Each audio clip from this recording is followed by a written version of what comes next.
1861 अंग्रेजों ने भारतीयों के ऊपर जुल्म ढाने के लिए पुलिस एक्ट बनाया था, और आज भी वही पुलिस एक्ट चल रहा है। अब कौन अंग्रेज है? अब किसके ऊपर जुल्म करने के लिए एक्ट चल रहा है? तो रिफॉर्मेशन होना चाहिए एजुकेशन सिस्टम का 100%, रिफॉर्मेशन होना चाहिए पुलिस एक्ट का 100%। अब ये यहां से कहेंगे तो कहें व्यासपीठ से महाराज जी राजनीति नहीं बात कर रही, राजनीति की बात कर रही है कि अपने बच्चों को बचाने की बात कर रहे हैं, अपने परिवार अपने भारतवासियों को बचाने की बात कर रहे हैं कि इस पुलिस एक्ट से उनको छुटकारा मिले और अंग्रेजों की पढ़ाई से छुटकारा मिले। हम न बोलेंगे तो कौन बोलेगा? हम न बोलेंगे तो कौन बोलेगा? भाई इतना तो माया ममता हमारा कमई है, ना आगे नाथ न पीछे पगहा, न कोई पीछे रोने वाला न आगे रोने वाला। महाराज हम न बोलेंगे तो कौन बोलेगा? व्यासपीठ से हम ही बोल सकते हैं। और इसलिए इस सौभाग्य मद पर भगवान रुष्ट हो गए। अरे गोपियों, इतने बरसों तक तैयारी कराई तुम्हें महाराज की, इतना परिश्रम किया मैंने, कितनों को मारा तुम्हारे हृदय में, और उसके बाद भी तुम्हें सुंदरता का मद हो गया, अभिमान हो गया। तो भगवान ने एक झड़की दी, अंतर्हित हो गए, और अब गोपियों को बोध हुआ कि गलती तो हो गई। सब तो मर गए थे, पर ये जो अहंकार था वो नहीं मरा। अब उन्हें ग्लानि हुई, और ग्लानि में सारी गोपियां एक साथ किशोरी जी के पास जाकर और रुदन करने लगी। ये गीत नहीं, रुदन है, उनके हृदय की आवाज। आइए प्यार से गोपी गीत का 2, 4, 5 श्लोकों का ही छंद का श्रवण करते हैं। कहते हैं श्रीमद् भागवत में, अगर वास्तव में गोपी गीत का श्रवण किया जाए तो मनुष्य के मन से काम की निवृत्ति होती है। कामना और वासना एक सही डायरेक्शन में जाता है। वासना भी अच्छी बात है, बुरी बात नहीं। वासना, वैसे नाम है उसका वासना, जिसका वास not allowed, not allowed in my heart, that is called वासना। Please don't stay here, no vacancy. क्या अपने हृदय में बोर्ड टांग दो क्या? No vacancy. वासना इसी को बोलते हैं। और लोग डरते, ये गुरुजी वासना क्या होता है? अरे वासना, जिसको वास नहीं देना चाहिए वो वासना। तो हर वो चीजें, अब हम वासना का अर्थ क्या समझते हैं? लड़का लड़की, नारी पुरुष, वासना। तुम्हारी बुद्धि में भांग पड़ा है। जो चीजें तुम्हारे अस्तित्व के लिए अच्छी नहीं है, तुम्हारे जीवन के लिए अच्छा नहीं है, तुम्हारे ग्रोथ में जो चीज बाधा है, तुम्हारे मुस्कुराहट में जो चीज बाधा है, वो वासना है। वासना एक शब्द में जान गए, वासना, बस आ गया ध्यान में, वही वासना। कहां की स्कूल से पढ़ाई पढ़ के आए हो? ये कौन अंग्रेजों के टीचर तुमको पढ़ाए हैं? समझ नहीं आता। हिंदी भी ठीक से नहीं पढ़ सकते। अब तो मैं यहां से बहुत सारे शब्दों का संधि विच्छेद नहीं कर रहा हूं, नहीं तुम्हारी खोपड़ी खुल जाएगी। ये भगवान, इतने दिन तक क्या गलत पढ़ के आया था? सब एक एक शब्द तुम जो पढ़ते हो, और अब उसका विवरण कर दूंगा, विवेचना, तो तुम कहोगे हम स्कूल में पढ़े क्या थे और काय को पढ़े थे। ऐसे ऐसे शब्द। तो आइए,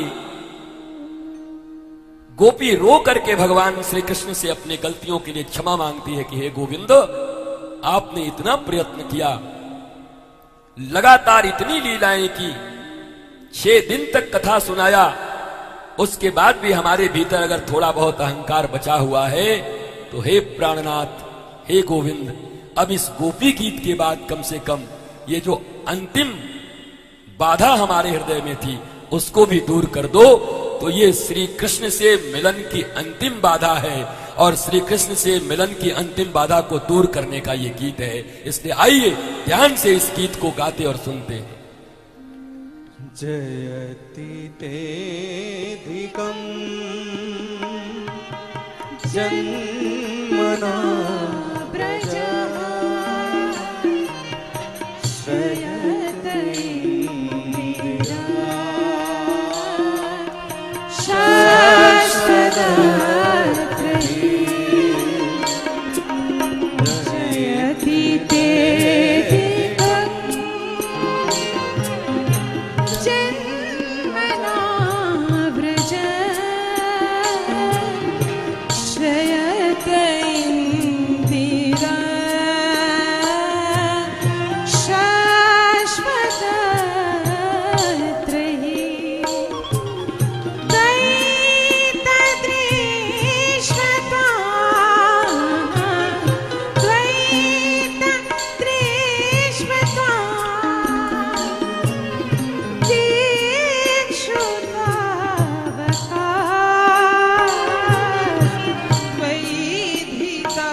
शरदुदास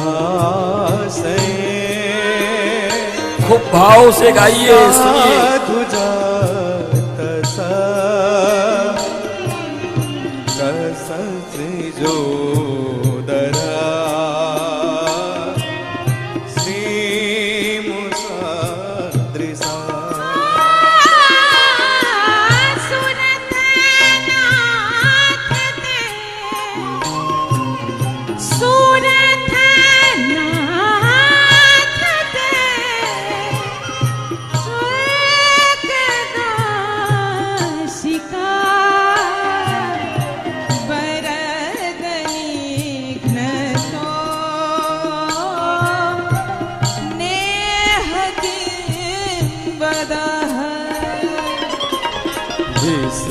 जला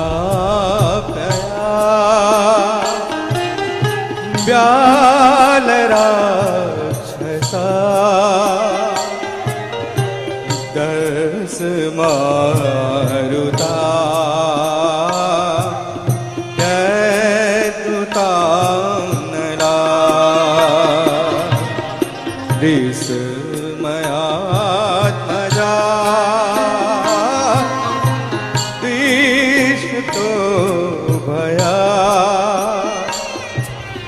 त्रिसंभूते वयं रक्षिता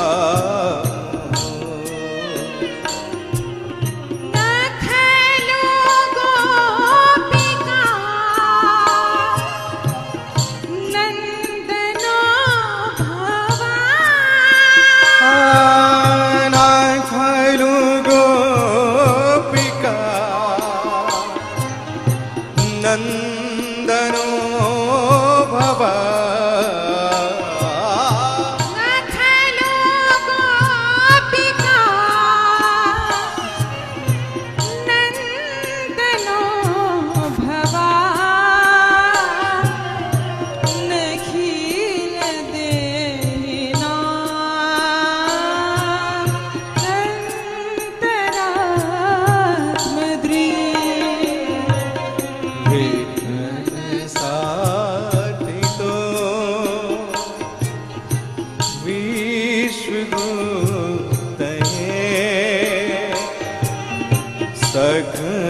देवा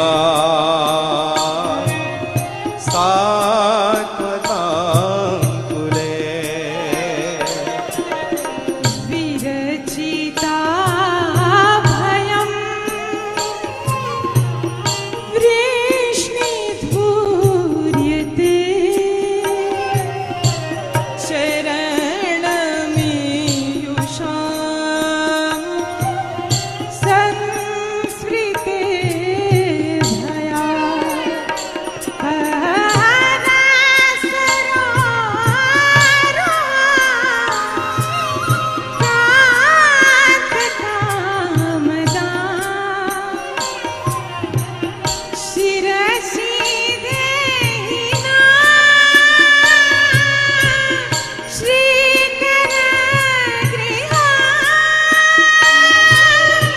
ब्रजजना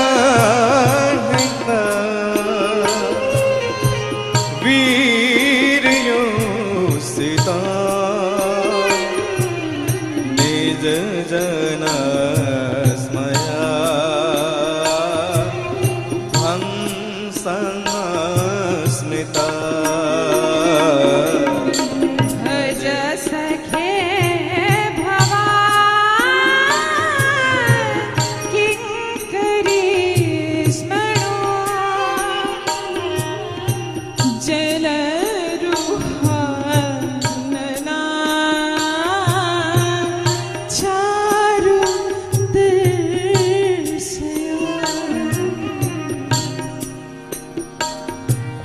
प्रणत देहिना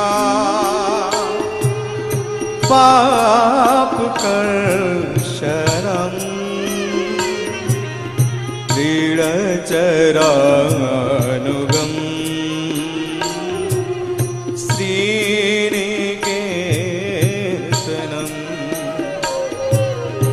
हरि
तप्त जीवनम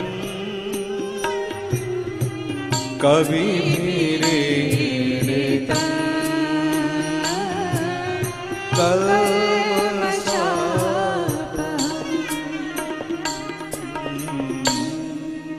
लास्ट यति रुरुदु सुस्वरम